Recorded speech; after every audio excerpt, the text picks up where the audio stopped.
रहे हैं डैनकाशी news channel, सच है तो बोलेगा।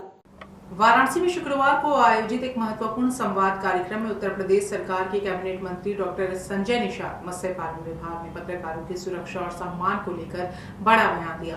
काशी पत्रकार संघ की पहल पर पराड़कर स्मृति भवन में आयोजित इस कार्यक्रम में उन्होंने पत्रकारों के लिए एक सशक्त प्रोटेक्शन एक्ट लागू करने पर सहमति जताई। कैबिनेट मंत्री ने कहा कि काशी पत्रकार संघ का इतिहास केवल एक संस्था तक सीमित नहीं है, बल्कि यह काशी की सामाजिक चेतना, संघर्ष और सच्चाई की आवाज का जीवंत दस्तावेज है। उन्होंने संघ द्वारा वर्षों से पत्रकारिता के मूल्यों और जनहित की भावना को संजो कर रखने की सराहना की। डॉक्टर निषाद ने आजादी के आंदोलन में काशी की पत्रकारिता की भूमिका को याद करते हुए कहा कि उस दौर में लेखनी के माध्यम से जन जागरण और क्रांतिकारी चेतना को बल मिला था।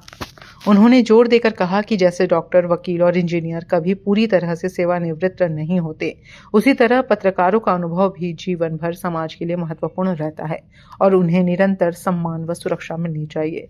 उन्होंने कहा कि कार्यपालिका, विधायिका और न्यायपालिका की तरह पत्रकारों के लिए भी सुरक्षा कानून होना आवश्यक है।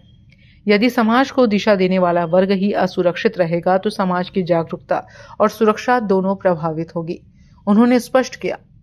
कार्यक्रम के दौरान पत्रकारों ने आवास, पेंशन और स्वास्थ्य सेवाओं से जुड़ा समस्याएं उठाईं, जिन पर मंत्री ने गंभीरता से संज्ञान लेते हुए आश्वासन दिया कि इन मुद्दों को मुख्यमंत्री के समक्ष प्रभावी ढंग से रखा जाएगा और समाधान के लिए प्रयास किए जाएंगे।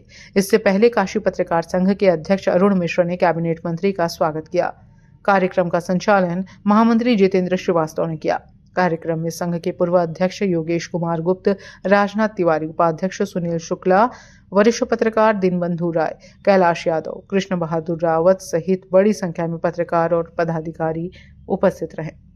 देखिए, लोकतंत्र में 4 स्तंभ हैं: विधायिका, कार्यपालिका और न्यायपालिका और चौथा मीडिया। मीडिया का स्थान सबसे ऊपर है, स्वतंत्र है।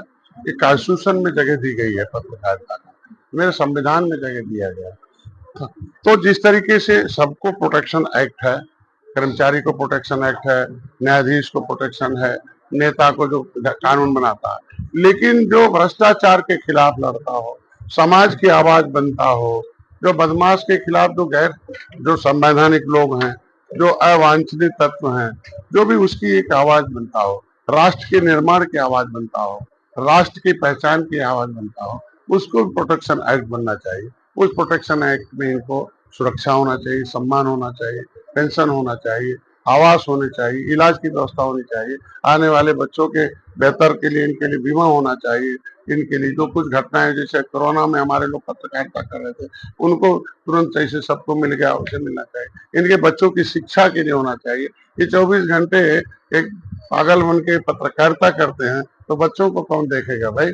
देश के निर्माण में अगर पत्रकार काम करता है, सरकार के साथ खड़े हैं, चाहे सरकार की कमियों को भी बाहर कर जिसे सुधार कर सके, ये सारे एक सहयोगी हैं, तो सरकार को भी इनका सहयोगी बनना चाहिए। तो मैं इनको आश्वस्त किया हूँ कि निश्चित रूप से माननीय मुख्यमंत्री तक आवश्यकता मौका मिला तो प्रधानमंत्री और गृहमंत्री तक इस पत्रकार से आवाज उठाऊंगा। और इसमें ऐतिहासिक बिल्डिंग है कि राष्ट्र के निर्माण में कुछ शब्दों का यहाँ से जिक्र हुआ था, वो शब्द हैं आज के दिन में, यहाँ संविधान का शब्द है, आज के दिन में जो है अर्थव्यवस्था में तमाम आया, तो तमाम ऐसी शब्द हैं जो उसमें संविधान में इनरोल किए गए। और तो ये बड़ा ऐतिहासिक जगह है, काशी की आवाज है। मान के चलिए कि ये सबसे बड़ा एक 1940 का एक पत्रकारिता जो अंग्रेजों के खिलाफ कलम चलाया हो, देश को आजाद कराया हो, इस जगह में इसको सम्मान विशेष करना चाहिए। पूर्वांचल की खबरों से जुड़े रहने के लिए आज ही सब्सक्राइब करें हमारा YouTube चैनल डैनकाशी।